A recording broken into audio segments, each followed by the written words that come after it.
Olá, oitavo ano, boa tarde, sejam bem-vindos à nossa aula de português, nossa primeira aula da semana. E graças a Deus nós concluímos o segundo capítulo, que ainda era um conteúdo que fazia parte do primeiro bimestre. Nós estávamos aí um pouco atrasados. E agora nós entramos no capítulo 3, que juntamente com o capítulo 4 são os conteúdos do nosso segundo bimestre.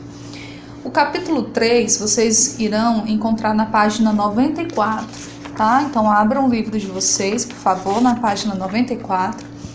E o título desse capítulo é Histórias de Vida. E esse título já nos dá uma ideia sobre o gênero textual que nós iremos trabalhar, que é a biografia. Biografia, fazendo a divisão da palavra, bio vem de vida e grafia vem de escrita. Então a biografia é uma escrita sobre a vida de alguém. É um texto, um gênero textual que vai descrever a vida de uma pessoa, tá? Do nascimento até a morte. A biografia pode ser escrita de forma cronológica, tá? E nós temos aí modalidades, nós temos a biografia, que é uma terceira pessoa que escreve sobre a sua vida, e nós também temos a autobiografia, quando o próprio ser, o próprio sujeito, escreve sobre a sua vida, em primeira pessoa, relatando sobre suas experiências, tá certo? Então nós temos aqui 3 perguntinhas nos conhecimentos prévios, que elas dizem o seguinte: você se interessa por conhecer detalhes da história de pessoas que você admira? Acredito que sim, né? Todos nós temos curiosidades a respeito da vida das pessoas. Segundo, agora, imagine uma pessoa famosa cuja história de vida você gostaria de conhecer. Se você fosse escrever essa história, por onde começaria? Se nós estamos falando sobre o gênero textual biografia, as histórias começam a partir do nascimento da pessoa. Mas algumas pessoas acreditam que a história comece antes do nascimento daquela pessoa, né? Com os avós, com os pais, com os ascendentes daquele ser. Então, aí fica uma coisa muito pessoal. Terceira, que fontes de pesquisa você utilizaria para enriquecer o seu texto? Hoje nós temos a plataforma, né? Hoje nós temos a rede mundial de computadores, que toda a informação, acho que possível do mundo, você consegue ter acesso de uma forma muito prática e simples. Então eu acredito que a internet seja uma fonte rápida, segura de aquisição das informações. Obviamente você precisa ter acesso a sites confiáveis, porque tem algumas fontes que escrevem qualquer coisa, né, só para preencher a página, enfim. Caracterizando o gênero. Nesse capítulo, estudaremos um gênero textual com uma função social muito importante, que é a biografia.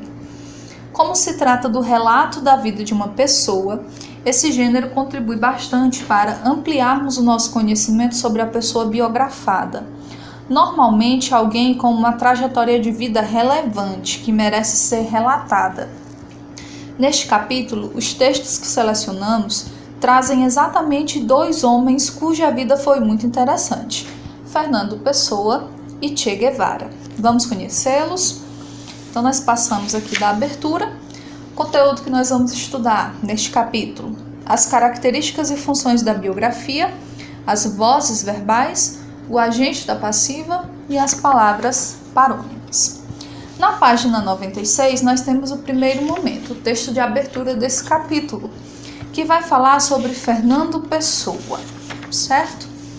Antes de começar a ler, essa biografia faz parte do livro Fernando Pessoa, Um Homem, Vários Poetas, que teve seleção de poemas e comentários de Rosana Meira, ou Rosana, né?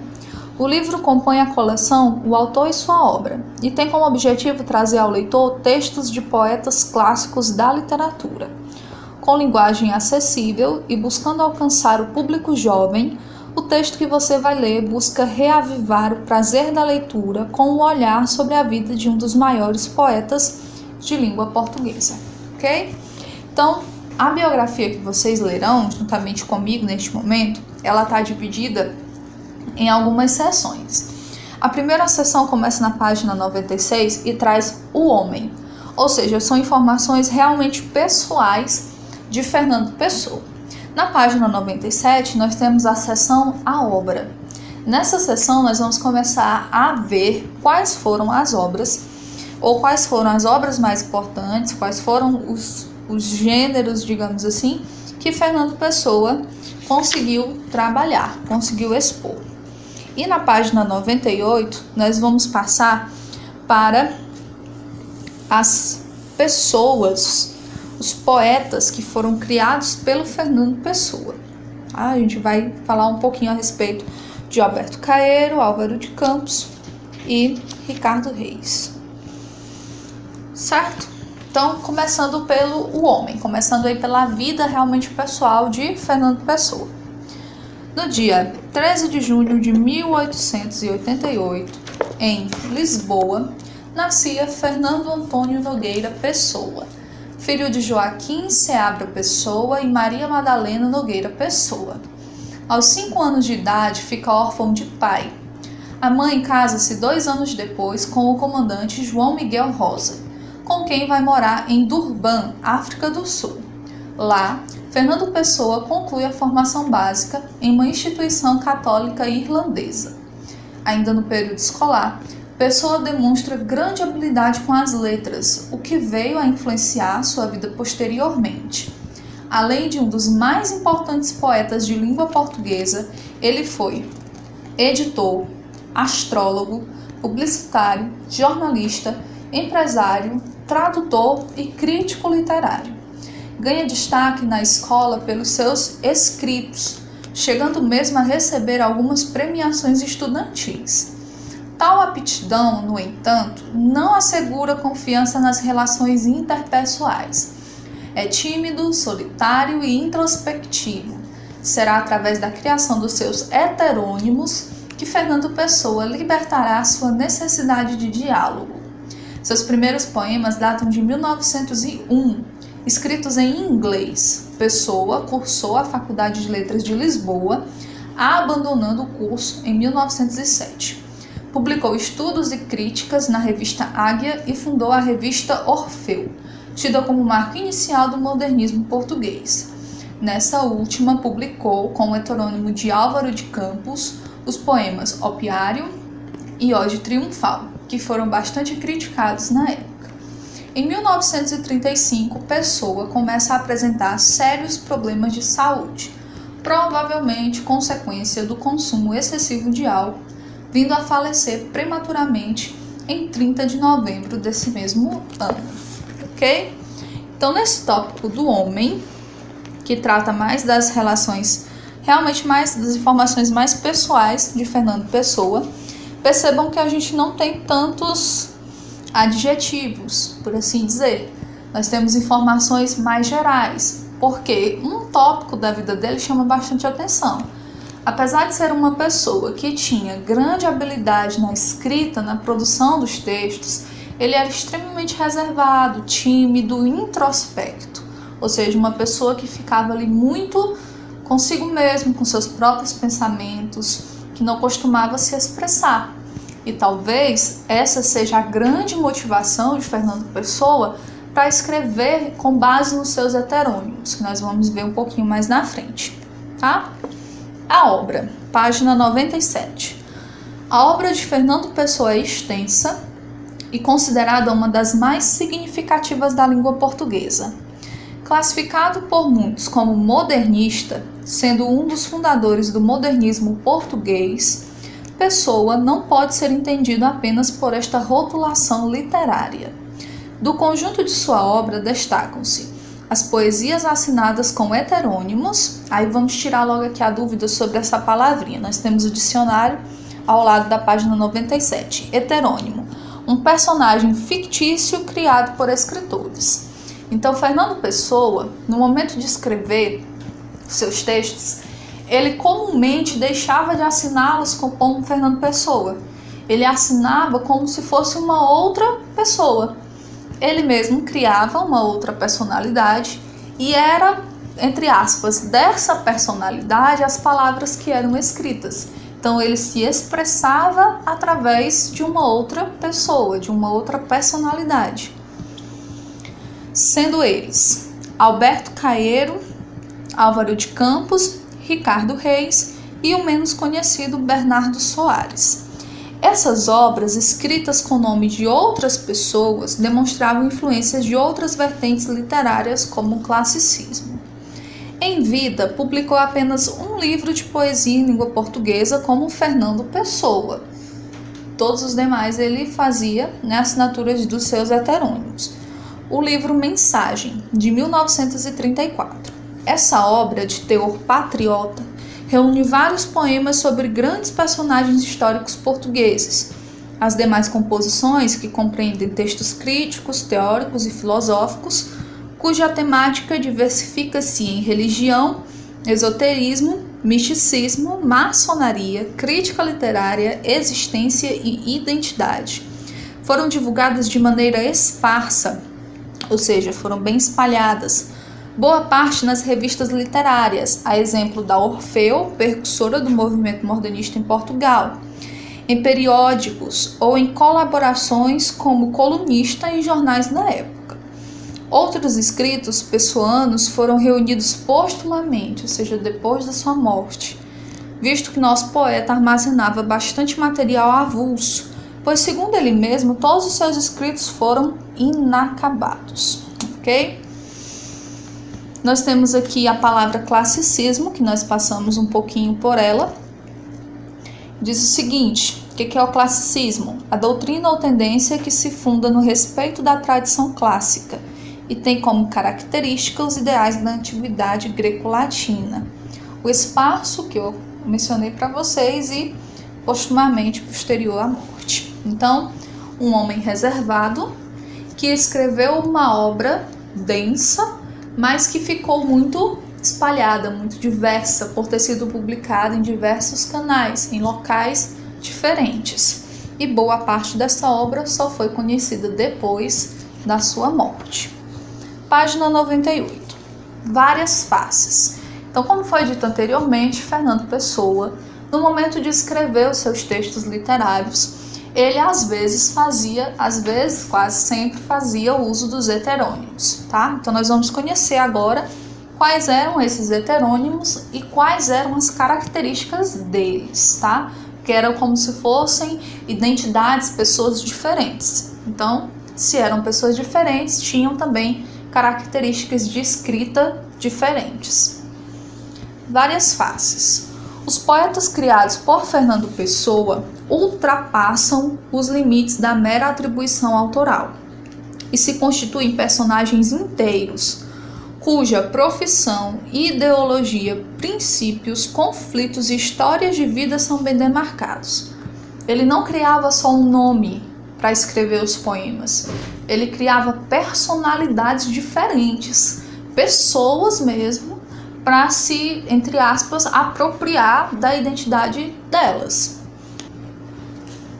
Assim, seria impensável falar sobre Fernando Pessoa sem assegurar a proporcional importância às suas outras faces, os seus heterônimos. A relevância desses poetas personagens dá-se principalmente pelo fato de que Pessoa publicou mais obras assinadas por seus heterônimos do que propriamente com seu próprio nome. Dessa forma, não bastasse toda a diversidade da personalidade pessoana, alguns posicionamentos são diversos e conflitantes ao ponto de não caberem em si, ou não serem passíveis de reunir-se numa única identidade. E os heterônimos vêm à tona como identidades autônomas, como eu acabei de dizer para vocês, personalidades independentes, como se fossem realmente diversas outras pessoas, com data de nascimento, falecimento e causa da morte. Esses heterônimos estão sempre dispostos a dialogar, criticar de forma indireta ou explícita, influenciar, rechaçar ou até invalidar o trabalho de seus pares em uma convivência esquizofrênica, cujo resultado proporcionou enriquecedor material para nós leitores. Então, como eu disse anteriormente, Fernando Pessoa escrevia através de seus heterônimos, sendo que os heterônimos não eram simplesmente assinaturas diferentes do nome dele, eram realmente personalidades, pessoas, identidades diferentes das quais ele se apropriava para poder escrever seus textos, tá? Então vamos lá. Primeira personalidade que o livro nos traz, Alberto Caeiro. Alberto Caeiro é um dos principais heterônimos de Fernando Pessoa. Seu perfil é camponês, filósofo, embora não admitisse, defensor da vida simples e bucólica. Vamos lá no nosso dicionário. Bucólico relativo à natureza, à vida e aos costumes do campo. Nascido em Lisboa, não teve quase educação formal, apenas a instrução primária. Órfão de pai e mãe, morreu tuberculoso. Sua poesia apresenta uma busca pela simplicidade, pela naturalidade do ser. As coisas para ele deveriam ser vistas de modo objetivo. Para ele, pensar não é compreender, e ver é conhecer o mundo. Poeta da natureza, sua poesia apresenta o verso livre, utilizando o estilo mais coloquial e espontâneo, ok? Então, personalidade do Alberto Caeiro, um homem do campo, não é isso? Um camponês, um filósofo, defensor de uma vida simples e voltada para a natureza. Álvaro de Campos, o segundo heterônimo de Fernando Pessoa. Álvaro de Campos é um engenheiro futurista, inconformado com o presente e extremamente atrelado à velocidade, por vezes assumindo uma postura de descrença em tudo. Seus poemas são escritos em verso livre e também em rimas. A característica mais marcante do Álvaro de Campos é que ele é inconformado com o presente, quer sempre viver as coisas do futuro, sempre imaginando aquilo que poderia acontecer no futuro. E por fim, na página 99, nós temos o Ricardo Reis. Ricardo Reis é médico, defensor da monarquia, clássico, moderado, ligado à natureza e aos ideais pagãos, ou seja, tudo aquilo que não é cristão. Nasceu na cidade do Porto, estudou em um colégio jesuíta e viveu no Brasil. Seus poemas apresentam uma busca pelo equilíbrio, refletindo sobre temas como a morte, única certeza da vida, os prazeres da existência, retomando um pouco a ideia do carpe diem. Você sabe o que significa essa expressão latina? Aproveite o dia, né? Aproveite o momento, aproveite o aqui, o agora. A recusa a amar, a conformidade perante a vida. Sua linguagem apresenta elementos clássicos, certa erudição e precisão, sem nenhuma espontaneidade. Então, se a gente parar para analisar aqui os três heterônimos do Fernando Pessoa, dá para perceber que são pessoas completamente diferentes. E se fôssemos analisar a identidade de cada uma delas, seriam três pessoas completamente diferentes. Então, eu quero enfatizar isso para vocês no seguinte: os heterônimos que Fernando Pessoa criou para fazer menção às suas obras, para assinalar as obras que ele mesmo produzia, na verdade não eram só nomes, eram pessoas, personalidades, tá? Seres que tinham sua individualidade, suas próprias características e que ele se valia dessas características para poder se expressar. Muito provavelmente porque, pessoalmente, Fernando Pessoa era muito reservado, uma pessoa tímida, introspecta. Isso fazia com que, naturalmente, ele não conseguisse se expressar de uma forma tão clara, de uma forma tão precisa, como através dos seus heterônimos. Antes da gente passar aqui para as questões para discutir, nós temos um quadrinho, nunca passem pelos quadrinhos do Aprenda Mais. Lembra? Não passe. Tem sempre informações muito importantes. Vamos ler o que nos diz o quadrinho do Aprenda Mais, na página 98. É importante não confundir pseudônimo com heterônimo. Pseudônimo vem do grego e é um nome falso sobre o qual alguém se oculta por uma circunstância qualquer, ou seja, é um autor fictício. O heterônimo vai além, porque é outro nome, outra personalidade, outra individualidade diferente, portanto, do criador. O autor assume outras personalidades como se fossem pessoas reais. O criador do heterônimo é chamado de ortônimo. Então vamos lá. Pseudônimo. Quando a pessoa vai escrever um texto, digamos que ela esteja escrevendo uma crítica, tá? E aí seja uma crítica muito pesada, tenham palavras muito duras, vai mexer com pessoas poderosas e a pessoa não quer se manifestar. Ela não quer, na verdade, mostrar que é ela que está produzindo aquele texto. Então ela vai lá e escreve um pseudônimo, escreve um nome diferente do seu nome para que ela não seja reconhecida. Não é o caso do Fernando Pessoa. Fernando Pessoa assinava com heterônimos, então ele não criava um nome falso, ele criava uma personalidade, ele criava um sujeito que tinha vida, que tinha suas próprias características, tá? Que tinha uma personalidade única, então ele criava pessoas, identidades, tá? Não só um nome falso, ele criava um ser com o qual ele produzia os seus trabalhos. Página 99, nós temos 3 questões do Para Discutir, que não precisam ser respondidas no caderno, nós vamos só dialogar aqui neste momento com vocês. Primeira, você já tinha ouvido falar de Fernando Pessoa? Geralmente não se ouve falar de Fernando Pessoa no ensino fundamental. Essa que é a realidade. Então talvez vocês respondam que não tenham conhecido ele ainda, ou já tenham ouvido falar dele. Ótimo, excelente. Segundo, como o texto apresenta esse poeta? Como eu disse anteriormente para vocês, a biografia que nós lemos está dividida em seções. Então, primeiro apresenta a vida pessoal do Fernando Pessoa, ele como um ser individual, com família, né, com as suas profissões, com os seus gostos, enfim. E depois a biografia passa para a obra, finalizando aqui com os heterônimos. Então, ele apresenta o poeta de formas distintas, tanto quanto ele era como homem, né, como pessoa, como indivíduo singularizado, como era a sua obra, que parecem ser coisas assim um pouco diferentes, já que na obra, fazendo uso dos heterônimos, ele conseguia se expressar melhor do que na forma pessoal, já que ele era muito tímido e muito introspecto. Terceira questão, como vimos, Fernando Pessoa muitas vezes escreveu com heterônimos. Para você, por que ele escrevia como se fossem pessoas que não existiam? Pessoas que não existem, perdão. Como eu já disse anteriormente para vocês, a probabilidade maior é que, por ser uma pessoa extremamente tímida, reservada, introspecta, ele não conseguisse expressar da forma correta aquilo que ele pensava.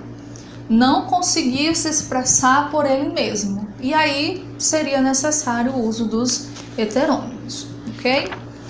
Agora, atividade da página 100 até a página 102, ok? Respondam a atividade, qualquer dúvida, estou à disposição, não fiquem com dúvidas, tá? Perguntem, podem chamar, ok? Até a nossa próxima aula.